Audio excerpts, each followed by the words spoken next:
अस्सलामुअलैकुम दोस्तों, info mosaic में आप सबका बेहद खुश आमदीद। दोस्तों, आज की वीडियो में हम समंदरों की गहराइयों में जाने वाले हैं और ये जानेंगे कि समंदर कितना गहरा है, आमतौर पर इसके कितने हिस्से हैं। तो इस वीडियो को आखिर तक लाजमी देखिएगा। दोस्तों, एस्टिमेटेड 71% दुनिया ज़मीन पानी से बनी हुई है। दुनिया पर पाए जाने वाला पानी का कुल 96.5% समंदरों की सूरत में पाया जाता है।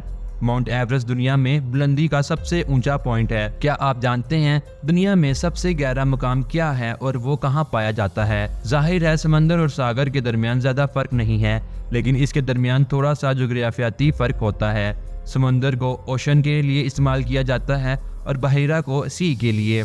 ओशन सी से बड़ा होता है। बस इतना समझ लें कि सी असल में ओशन का एक छोटा हिस्सा होता है। समंदर तमाम जानिब खुला होता है। इसका मतलब है कि आप हर तरफ पानी देख सकते हैं। अगर इसके दोनों तरफ जमीन हो, यानी अगर समंदर का पानी जमीन को टच कर जाए तो वो हिस्सा सी कहलाता है।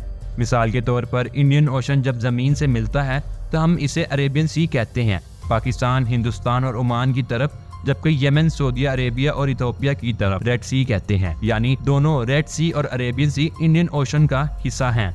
इसी तरह अगर समंदरी पानी जमीन पर किसी जगह आए और पानी तीन तरफ से जमीन से गिरा हो तो उसे बे कहते हैं। मिसाल के तौर पर बे ऑफ बंगाल और पर्शियन गल्फ भी इंडियन ओशन से निकलते हैं।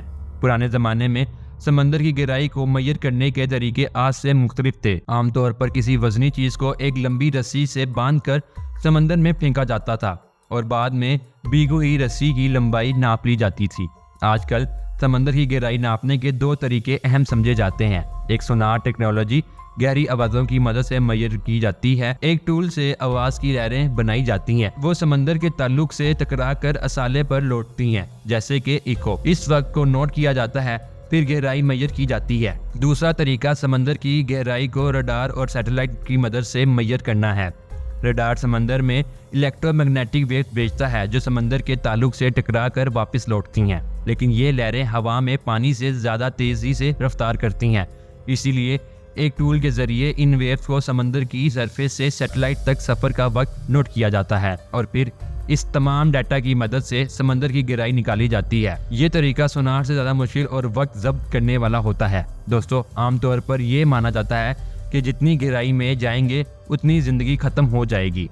150 साल पहले, आज से 1872 में इंग्लैंड से एक सफ़र शुरू हुआ था। इस आइडिया को गलत साबित करने के लिए एक वॉरशिप को सफ़र के लिए चुना गया था, जो एक लेबोरेटरी में तब्दील हो गया। इस सफ़र में 250 लोग शामिल थे, जिनमें 6 साइंटिस्ट भी थे। इन लोगों ने मुख्तलिफ समंदरों में सफ़र किया और रस्सी और वज़न की मदद से मुख्तलिफ जगहों से समंदरों की गहराई नापते रहे। इन्होंने सफ़र पर बहुत सी समुद्री मखलूक़ात भी दरियाफ्त की। 1875 में ये ग्रुप दुनिया भर से एक जगह तक सफ़र करते रहे। फिलिपाइन से 1500 माइल्स ईस्ट में पैसिफिक ओशन में जब इस जगह की गहराई नापने के लिए रस्सी पानी में फेंकी गई तो रस्सी कमज़ोर थी। दोस्तों, इस जगह पर ज़मीन की टेक्टोनिक प्लेट समंदर के ताल्लुक से नीचे धंस गई थी, इसलिए यहाँ समंदर में एक खड्डा बन गया। इसी वजह से इस खास जगह को मैरियाना ट्रेंच कहा जाता है। इस ट्रेंच की गहराई 36,200 फीट है। इस ट्रेंच की आखिरी मंजिल को चैलेंजर डीप कहा जाता है और यह हमारे प्लेनेट के सबसे गहरे मुकाम के तौर पर मबनी है। मैरियाना ट्रेंच की गहराई माउंट एवरेस्ट की बुलंदी से भी ज़्यादा है। मैरियाना ट्रेंच की गहराई 36,200 फीट है, जबकि माउंट एवरेस्ट की बुलंदी तकरीबन 29,000 फीट है। किसी भी समंदर की आम गहराई 12,140 फीट होती है। पैसिफिक ओशन दुनिया का सबसे बड़ा और गहरा समंदर है। उसकी लंबाई 14,500 किलोमीटर है। मैरियाना ट्रेंच भी उसी में वाक़िया है। मैरियाना ट्रेंच के सबसे करीबी आइलैंड गुआम का है। ये आइलैंड यूनाइटेड स्टेट्स के कंट्रोल में है और मैरियाना ट्रेंच पर भी यूनाइटेड स्टेट्स का कंट्रोल है। अब तक इस गहरे मुकाम तक 20 से ज़्यादा लोग पहुंच चुके हैं। दोस्तों, समंदर की गहराई को 5 जोन में तकसीम किया गया है। पहला जोन सरफेस से 200 मीटर तक गहरा है। इस इलाके में बहुत सी रोशनी होती है, इसी वजह से यहाँ पर फोटोसिंथेसिस में मुब्तला पौधे भी पाए जाते हैं। समंदर की सरफेस की हवाओं का आम टेम्परेचर अक्सर -2 to 32 सेल्सियस के दरमियान होता है।